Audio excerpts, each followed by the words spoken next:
अस्सलाम वालेकुम। Welcome to conflict card रात। रिसेंटली हम ये बहुत ज़्यादा बातचीत सुन रहे हैं इंडियन साइड पर कि हिंदुस्तान एरोनॉटिकल लिमिटेड्स ने अपने एमका स्टेल्थ एयरक्राफ्ट के लिए 3 कंपनीज को लिस्टिंग किया है। ये 3 कंपनीज है Tata Industries, then Larsen and Toubro और तीसरी कंपनी है भारत फोर्ज, जिन्होंने इससे पहले कभी कोई फाइटर एयरक्राफ्ट नहीं बनाया। और इंडिया की तारीख में पहली दफ़ा है कि state owned Hindustan aeronautical limiteds tick out कर दी गई है इंडिया के इतने क्रूशल वेपन सिस्टम प्रोग्राम में से, जिसको लेकर इंडिया में बहुत ज्यादा कई मामला पर कंसर्न शो किए जा रहे हैं। टाटा इंडस्ट्रीज वो मोदी जी के करीब हैं, उन पर बड़े इल्जामात भी हैं कि जी मोदी जी के साथ मिलकर मुख्तलिफ वेपन सिस्टम्स ये खरीदते हैं, उनकी टीओटी और किकबैक्स वगैरह वो सब कुछ होता है। दूसरी तरफ हिंदुस्तान एरोनॉटिकल लिमिटेड्स जो आपकी प्राइम कंपनी है, जिसका काम है फाइटर एयरक्राफ्ट डेवलप करना, जिनका तजर्बा भी है, उन्हें आपने किक आउट कर दिया है। उस पर अब इंडिया के डिफेंस सेक्रेटरी आर.के. सिंह ने ये कहा है कि भाई पहले प्रोसेस कंप्लीट होने दें एंड देन आपको पता चलेगा कि हाल इन है या आउट, यानी कि अभी भी चीजों को कंसीडर किया जा रहा है।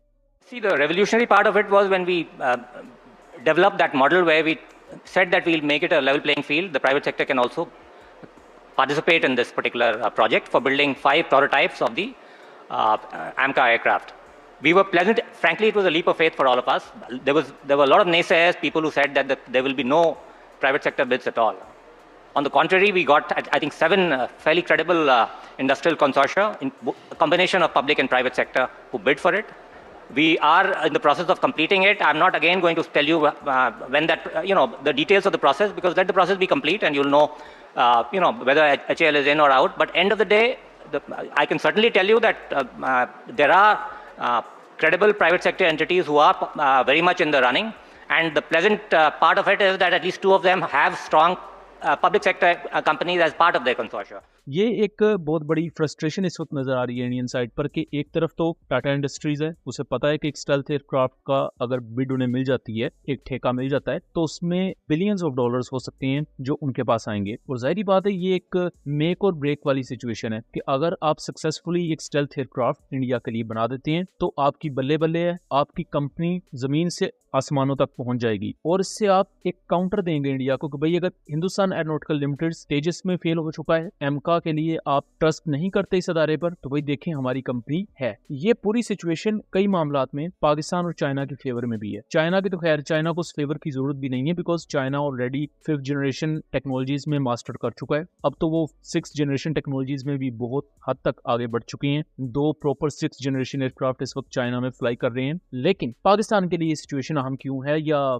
एक बहुत बड़ा चांस क्यों है पाकिस्तान के लिए? पाकिस्तान भी इस वक्त 5th जनरेशन एयरक्राफ्ट डेवलप कर रहा है, और हम स्टेल्थ एयरक्राफ्ट की बात करें, और पाकिस्तान की टेक्निक हमेशा से डिफरेंट रही है इंडिया के मुकाबले में कि पाकिस्तान जॉइंट वेंचर्स की तरफ जाता है। पाकिस्तान के पास स्टैंड अलोन ना इतने फंड्स हैं, ना इतने रिसोर्सेज हैं कि सिर्फ हम अपनी बुनियाद पर अकेले ही कोई चीज डेवलप कर लें। उसके लिए हम ये चाइना के साथ कोऑपरेट करते हैं या हम कोलैबोरेट करते हैं तुर्की के साथ। इस वक्त पाकिस्तान की कोलैबोरेशन नजर आ रही है दोनों के साथ ही, यानी कि अगर पीएफएक्स है तो उसमें बहुत सा इनपुट हमें चाइना का देखने को मिलेगा, जो कि बहुत अच्छी पॉलिसी है और होना भी ऐसा चाहिए। बजाय कि टाइम जाया करने के या एक ईगोइस्टिक प्रोजेक्ट रन करने के कि भाई नहीं हम तो खुद ही बनाएंगे, अगर आपको अच्छा पार्टनर मिल रहा है उसके साथ मिलकर एक चीज बनाएं। जल्द आप चीज बना लेंगे, कैपेबल चीज बना लेंगे, कल को आप उसे एक्सपोर्ट मार्केट में पिच कर सकते हैं। यही वजह है कि आप इस वक्त GF-17 थंडर के प्रोग्राम को देखें, उसकी एक्सपोर्ट से, उसकी ऑपरेशनल सक्सेस से पाकिस्तान को भी फायदा हो रहा है, चाइना को भी फायदा हो रहा है, और इवन रशिया और तुर्की को भी फायदा हो रहा है। यानी कि रशिया की RD-93 इंजन की सेल बढ़ रही है, तुर्की के एसएल पोर्ट की सेल बढ़ रही है, जैसे जैसे GF-17 थंडर की डिमांड बढ़ी है। अब इसी तरह जब इनकी एक्सपोर्ट होगी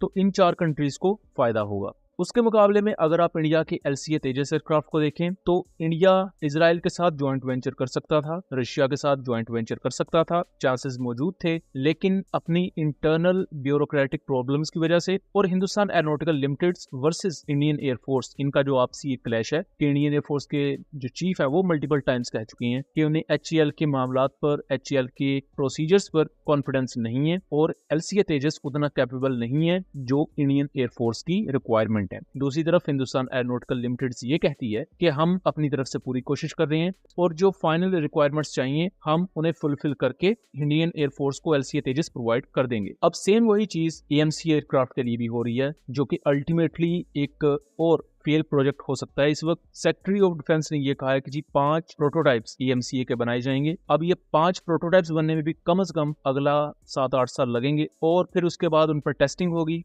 उनमें से एक प्रोटोटाइप को सिलेक्ट किया जाएगा एंड देन फिर उस पर टेस्ट जब कंप्लीट होंगे अगेन उसको इंडक्ट किया जाएगा। तो पाकिस्तान में भी उस वक्त अपना 5th जनरेशन एयरक्राफ्ट बना चुका होगा इंशाल्लाह अजीज, अभी तक जो सिचुएशन लग रही है। और अगर ऐसा हो जाता है तो चाइना के बाद पाकिस्तान भी अपने से 4 गुना बड़े एक कंट्री इंडिया को सरपास कर चुका होगा स्टेल्थ टेक्नोलॉजी को एक्वायर करने में या मास्टर करने में। बट अभी ये जो हिंदुस्तान एरोनॉटिकल लिमिटेड के बारे में इंडियन सेक्रेटरी ऑफ डिफेंस ने कहा है, ये प्योरली ये शो करती है इंडिया में इस वक्त जारी फ्रस्ट्रेशन को कि पब्लिक प्रेशर की वजह से ना हिंदुस्तान एरोनॉटिकल लिमिटेड पर कोई यकीन कर पा रहा है। इंडियन गवर्नमेंट HCL को निकालना नहीं चाहती बिकॉज इससे मुल्क की जो अपनी स्टेट ओन एरोस्पेस इंडस्ट्री है वो पूरी दुनिया में मजाक बन जाएगी। और अगर टाटा इंडस्ट्रीज को ये बिड नहीं मिलती तो उससे मोदी जी के जो मामला हैं वो डिस्टर्ब होंगे। तो इंडियन एयरफोर्स के लिए मामला कुछ यूं है कि आगे दरिया और पीछे खाई, बट आगे ये मामला किस तरह बढ़ते हैं और पाकिस्तान इस पूरी अपॉर्चुनिटी को किस तरह अवेल करेगा, ये तमाम चीजें देखनी दिलचस्प रहेंगी। उम्मीद करता हूँ चीजें क्लियर रही होंगी। वीडियो पसंद आई हो तो इसे ज्यादा से ज्यादा शेयर कीजिएगा